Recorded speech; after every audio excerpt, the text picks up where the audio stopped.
ലഹരി മാഫിയയുടെ പിടിയിലാവുകയാണോ കൊച്ചി? ആരൊക്കെയാണ് ആ കണ്ണികളുടെ ഭാഗമാകുന്നത്? ബംഗളൂരുവിൽ നിന്നുള്ള മാഫിയ എങ്ങനെയാണ് മലയാളികളെ അടക്കം ഈ കച്ചവടത്തിനായി, ഈ കടത്തിനായി ഉപയോഗപ്പെടുത്തുന്നത് എന്നുള്ള കാര്യമൊക്കെ വളരെ വിശദമായി ചർച്ച ചെയ്യുകയായിരുന്നു നമ്മൾ. മലയാളിയുടെ തുറന്നു പറച്ചിലുമായി ബന്ധപ്പെട്ടുള്ള വിവരങ്ങൾ അരുൺ പൂപ്പറമ്പ് അല്പസമയം മുമ്പ് നമുക്കായി പങ്കുവച്ചു. എസ് ശ്യാംകുമാർ കൂടി നമുക്കൊപ്പം ചേരുകയാണ്. ശ്യാംകുമാർ, ബംഗളൂരു കൊച്ചി ലഹരിക്കടത്തിൻ്റെ കൂടുതലായി നമുക്ക് പ്രേക്ഷകരോട് പങ്കുവയ്ക്കാൻ കഴിയുന്ന കാര്യങ്ങൾ എങ്ങനെയാണ്? മലയാളികൾ എങ്ങനെയാണ് ഇതിൽ ചെന്ന് പെടുന്നത്? അവരുടെ റോൾ എന്താണ്? ഇത് കേരളത്തിലെത്തിയതിനു ശേഷം, കൊച്ചിയിലെത്തിയതിനു ശേഷം ആ മഹാനഗരത്തിൽ നിന്ന് അതിൻ്റെ വിപണനമടക്കമുള്ള കാര്യങ്ങളിൽ നടക്കുന്ന രീതി എങ്ങനെയാണ്?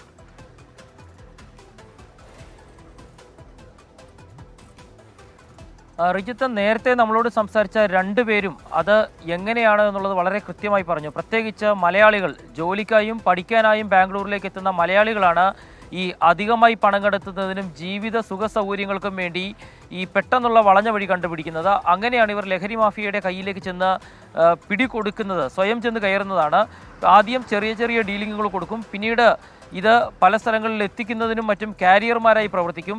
അതിനുശേഷം സ്വന്തം നാട്ടിലേക്ക് തന്നെ ഇത്തരത്തിൽ ഈ നൈജീരിയൻ സ്വദേശികളിൽ നിന്നും മറ്റും വാങ്ങുന്ന ലഹരി മരുന്നുകൾ, അത് പലതരത്തിലുള്ള ലഹരി മരുന്നുകൾ, MDMA അടക്കമുള്ളവ വാങ്ങിക്കൊണ്ട് കേരളത്തിലേക്ക് കൊണ്ടുവരുന്നത് ട്രെയിൻ മാർഗമാണ് എന്ന് ഇവർ തന്നെ പറയുന്നു. പാഴ്സലായി അയക്കാറുണ്ട് എന്ന് അവർ പറയുന്നു. അങ്ങനെ അത് കൊച്ചിയിൽ എത്തിയ ശേഷം പിന്നീട് അത് ചെറിയ പൊതികളും പാക്കറ്റുകളുമാക്കി വേണ്ട ആളുകൾക്ക് എത്തിച്ചു നൽകുന്നു എന്നുള്ളതാണ് അവർ അറിയിക്കുന്നത്. കോടികളുടെ ബിസിനസ്സാണ് നടക്കുന്നത്. ഒരു ഗ്രാമിന് 3000-4000 രൂപ മുതൽ വാങ്ങുന്നത് അത് ഇവിടെ വരുമ്പോൾ ഒരു ഗ്രാം തന്നെ 10,000-15,000 രൂപയ്ക്ക് വിൽപ്പന നടത്തുന്ന രീതിയിലേക്ക് അത് മാറ്റുന്നു എന്നുള്ളതാണ് ഇവർ പറയുന്നത്. അതിന് പുറമെ ബാംഗ്ലൂർ പോലീസ് പറയുന്നതും ഏറ്റവും പ്രധാനപ്പെട്ട കാര്യം, മലയാളികൾ ഇത്തരത്തിൽ വലിയ രീതിയിൽ ലഹരി മാഫിയയുടെ ഏജന്റുമാരായി പ്രവർത്തിക്കുന്നു എന്നുള്ള ഒരു പ്രധാനപ്പെട്ട കാര്യമാണ്. കൊച്ചിയിലേക്ക് ലഹരി എത്തുന്നതിൻ്റെ 90% ബാംഗ്ലൂരിൽ നിന്നാണ് എന്നുള്ളത് പറയുന്നത് ബാംഗ്ലൂർ പോലീസ് മാത്രമല്ല, ഇത്തരം ലഹരി മാഫിയയുടെ ഏജന്റുമാരായി പ്രവർത്തിക്കുന്ന, കച്ചവടക്കാരായി പ്രവർത്തിക്കുന്ന, മുൻപ് പ്രവർത്തിച്ച ആളുകൾ തന്നെയാണ്. അങ്ങനെ രണ്ടുപേരെയാണ് നമ്മൾ ഇന്ന് പ്രേക്ഷകരുടെ മുന്നിലേക്ക് കൊണ്ടുവന്നത്. അവരുടെ തുറന്ന പറച്ചിലുകളാണ് നമ്മൾ അവരുമായി പങ്കുവച്ചത്.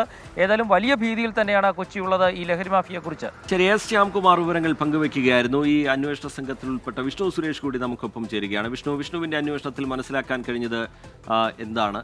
ഇപ്പോൾ ഈ ഡിസംബർ മാസം, അത് ന്യൂ ഇയർ ആഘോഷമൊക്കെ നടക്കാനിരിക്കുന്നതാണ്. അതുകൊണ്ട് തന്നെ ഈ മാസം കൂടുതലായി ലഹരി ഇവിടേക്ക് എത്തിയിട്ടുണ്ട് എന്ന് കണക്കുകൾ സൂചിപ്പിക്കുന്നുണ്ട്. ഈ മാസം മാത്രം കോടികളുടെ വരവാണ് ലഹരിയുമായി ബന്ധപ്പെട്ടുണ്ടായിരിക്കുന്നത്. നമുക്കറിയാം, വ്യാപകമായ പരിശോധനയൊക്കെ ഒരു ഭാഗത്ത് നടക്കുന്നുണ്ട്, ചെക്ക് പോസ്റ്റുകളിലെ പരിശോധന, ഇതൊക്കെ നടക്കുന്നുണ്ട്. അതിനിടയിലാണ് ഇങ്ങനെ കോടികളുടെ ഒരു ലഹരിക്കടത്തുണ്ടാവുന്നത്.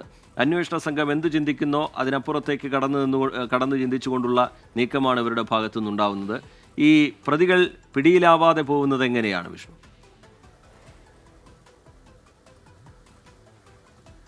രജിത്ത്, പ്രതികൾ പിടിയിലാകാതെ പോകുന്നു എന്ന് പറയാനാകില്ല. കാരണം ഈ വർഷം മാത്രം റൂറലിലും സിറ്റിയിലുമായി കൊച്ചിയിൽ മാത്രം ഏകദേശം 200-ലധികം NDPS കേസുകൾ രജിസ്റ്റർ ചെയ്തിട്ടുണ്ട്. 300-ലധികം മറ്റ് ഈ സമാനമായ കേസുകൾ രജിസ്റ്റർ ചെയ്തിട്ടുണ്ട്. ഇതിൽ കുറേ പ്രതികൾ പിടിയിലാകുകയും ചെയ്തിട്ടുണ്ട്. പക്ഷേ ഇതിലെ പ്രധാന കണ്ണികളിലേക്ക് എത്താൻ പറ്റുന്നില്ല, സോഴ്സ് കട്ട് ചെയ്യാൻ പോലീസിന് പറ്റുന്നില്ല എന്നുള്ളതാണ് പ്രധാനപ്പെട്ട പ്രതിസന്ധി. അതിലേക്കാണ് ഇനി പോലീസ് കൂടുതൽ ശ്രദ്ധ കേന്ദ്രീകരിക്കേണ്ടത്.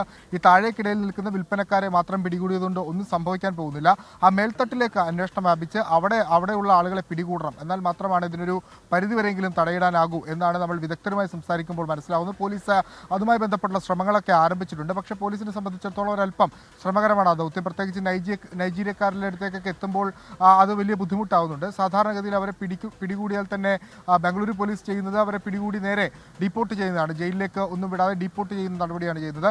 അത്തരത്തിൽ അങ്ങനെ ആളുകളെ നൈജീരിയയുമായി ബന്ധപ്പെട്ട് അങ്ങനെയാണെങ്കിൽ ഇന്ത്യയിലേക്ക് വരുമ്പോൾ ഈ ഇന്ത്യയിലെ ഡീലർമാരുമായി ബന്ധപ്പെട്ട് അവർ ഉന്നത സ്ഥാനത്തിരിക്കുന്ന, അല്ലെങ്കിൽ അത്തരം ടോപ്പ് ഡീലിങ്ങുകൾ നടത്തുന്ന ആളുകളിലേക്ക് എത്താനായിട്ട് പോലീസിന് പറ്റുന്നില്ല. അവരെ കണ്ടെത്താനുള്ള ശ്രമം ഉടൻ ഉണ്ടാകുമെന്ന് നമ്മൾ പ്രതീക്ഷിക്കുന്നു. കൊച്ചിയിലും സമാനമായ രീതിയിൽ പല ഗ്യാങ്ങുകൾ തിരിഞ്ഞ് ഇത്തരത്തിൽ ലഹരി കച്ചവടം നടക്കുന്നുണ്ട്. ചില ഗുണ്ടാ നേതാക്കളുടെ എല്ലാം നേതൃത്വത്തിലാണ് കൊച്ചിയിലെ ലഹരി ഡീലിങ്ങുകളെല്ലാം നടക്കുന്നത്. അവരിലേക്ക് എത്താനുള്ള ശ്രമം കൊച്ചി പോലീസിൻ്റെ ഭാഗത്തുനിന്നും വേണം. ഒപ്പം ഈ വിദ്യാർത്ഥികളെ ഇതിൽ നിന്ന് പിന്തിരിപ്പിക്കാനുള്ള ഒരു ബോധവൽക്കരണം അടക്കമുള്ള നടപടികൾ സ്വീകരിക്കണം. ബാംഗ്ലൂരിലേക്ക് പോകുന്ന വിദ്യാർത്ഥികൾ എല്ലാവരും ഇങ്ങനെയാണെന്നല്ല നമ്മൾ പറയുന്നത്. പക്ഷേ ബാംഗ്ലൂരിലേക്ക് പോകുന്ന മലയാളി വിദ്യാർത്ഥികൾ ക്യാരിയർമാരായി പ്രവർത്തിക്കുന്നുണ്ട് എന്നാണ് ഇപ്പോൾ ഈ രണ്ട് വെളിപ്പെടുത്തലുകളും സൂചിപ്പിക്കുന്നത്. അതുകൊണ്ട് അതിലൊരു ശ്രദ്ധ കൂടി പോലീസും ബാക്കിയുള്ള ആളുകളും. ശരി, വിഷ്ണു സുരേഷ് വിവരങ്ങൾ പങ്കുവെക്കുകയായിരുന്നു. ഈ ലഹരിക്കടത്തിന്റെ വേരറക്കുന്ന നടപടിയിലേക്കാണ് കടക്കേണ്ടത്. കാരണം ഓരോ ദിവസവും ഒഴുകിയെത്തുന്ന ലഹരികൾ, ഓരോ മാസത്തെ കണക്കത് പരിശോധിക്കുമ്പോൾ കോടികളുടെ ഞെട്ടിക്കുന്ന കണക്കാണ്. ലഹരി നമ്മുടെ സമൂഹത്തിൽ ഉണ്ടാക്കുന്ന ഈ സിന്തറ്റിക് ലഹരിയൊക്കെ നമ്മുടെ സമൂഹത്തിൽ ഉണ്ടാക്കുന്ന വിപത്ത് എന്താണ് എന്നുള്ള കാര്യം പ്രത്യേകം നമ്മൾ പറയേണ്ടതില്ല. സമീപകാലത്തെ കുറ്റകൃത്യങ്ങളിലൊക്കെ ഈ ലഹരിയുടെ റോൾ എന്താണ് എന്നുള്ളതൊക്കെ നമ്മൾ മനസ്സിലാക്കിയിട്ടുള്ളതാണ്. എന്തായാലും വ്യാപകമായ പരിശോധന നടക്കട്ടെ. ഒരു ഭാഗത്ത് ബോധവൽക്കരണം ഒരു ഭാഗത്ത് നടക്കുന്നുണ്ട്. അതിനിടയിൽ നിന്ന് ഈ ലഹരിയുടെ വേരറുത്തുകൊണ്ട് അതിനെ തടയാൻ നമുക്ക് കഴിയട്ടെ. കൂടുതൽ വിവരങ്ങളുമായി ഈ അന്വേഷണ പരമ്പര തുടരും.